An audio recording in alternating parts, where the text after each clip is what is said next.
اعوذ باللہ من الشیطان الرجیم بسم اللہ الرحمن الرحیم. ڈیئر اسٹوڈنٹس، السلام علیکم. جی ہاں بیٹے، آج کا ہمارا موضوع ہے حصہ نظم. حصہ نظم میں ہم سب سے پہلے موضوع ہمارا ہے صنف غزل کی تعریف. تو آج ہم اسی صنف غزل کی تعریف شروع کر لیتے ہیں اس لیسن میں. تو جی ہاں بیٹے، صنف غزل اردو شاعری کی سب سے مقبول صنف سخن ہے اور پروفیسر رشید احمد صدیقی نے اسے بجا طور پر اردو شاعری کی آبرو کہا ہے. اردو میں جب سے تنقید کا باقاعدہ آغاز ہوا، اس وقت سے لے کر اب تک غزل طرح طرح کے اعتراضات کا نشانہ بنتی رہی، لیکن اس کی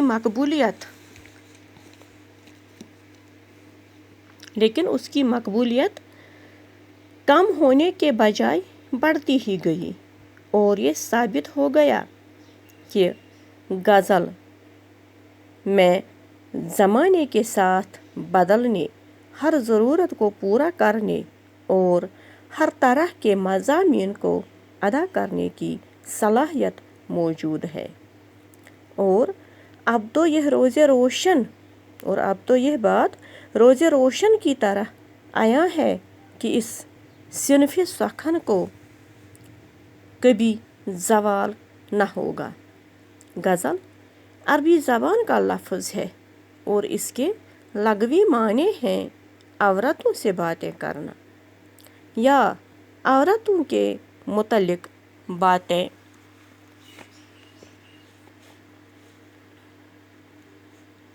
کرنا.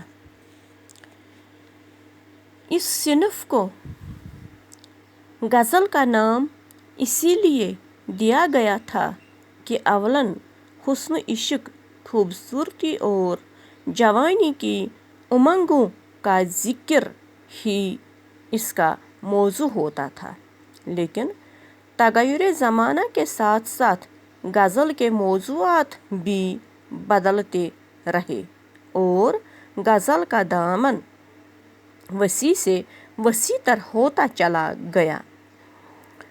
جدید غزل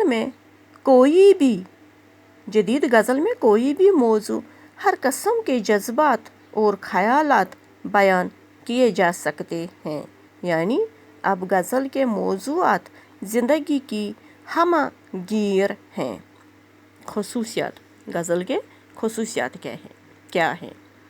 اصطلاحی شعر میں غزل اس صنف سخن کو کہتے ہیں جس کے پہلے شعر کے دونوں مصرعے آپس میں ہم قافیہ، ہم ردیف اور ہم بحر ہوتے ہیں، اور باقی تمام اشعار پہلے شعر کے قافیے، ردیف اور وزن پر کہے جاتے ہیں.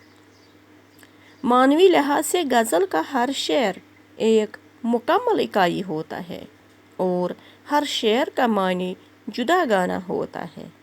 اگر کوئی غزل ایک ہی موضوع پر کہی جائے تو اسے غزل مسلسل کہتے ہیں. غزل کے پہلے شعر کو مطلع کہتے ہیں. اگر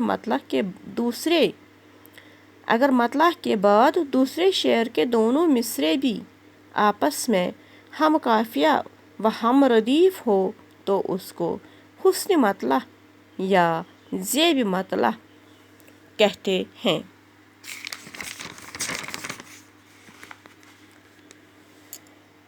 غزل کے آخری شعر کو مقطع کہا جاتا ہے. اس میں شاعر عام طور پر اپنا تخلص بھی استعمال کرتا ہے. غزل کا سب سے اچھا شعر بیت الغزل یا شاہ بیت کہلاتا ہے. ردیف کے بغیر بھی غزلیں لکھی جاتی ہیں. ایسی غزلیں غیر مردف کہلاتی ہیں. وہ بحر اور ردیف جس کے لحاظ سے غزل کہی جاتی ہے اسے غزل کی زمین کہتے ہیں۔ جس طرح غزل میں مضامین کی قید نہیں ہے، اسی طرح اشعار کی تعداد بھی مقرر نہیں ہے۔ عام طور پر 5 سے 19 اشعار تک کی غزلیں ہوتی ہیں، لیکن کئی غزلوں میں اس سے زیادہ اشعار بھی ملتے ہیں۔ غزل کی ایک اہم خصوصیت یہ بھی ہے کہ کم سے کم الفاظ میں زیادہ سے زیادہ مفہوم ادا کر دیے جائیں۔ عاشق، معشوق، رقیب، رازدان، قاصد، ناصح وغیرہ غزل کے اہم کردار ہیں، جن کا ذکر غزل میں مختلف پیرائے میں ہوتا ہے۔ جی ہاں بیٹے، یہ تھا آج کا لیسن غزل کی تعریف کے متعلق۔ تو اس وقت اتنا ہی اس لیسن میں، باقی اللہ نگہبان، وسلام، اللہ حافظ۔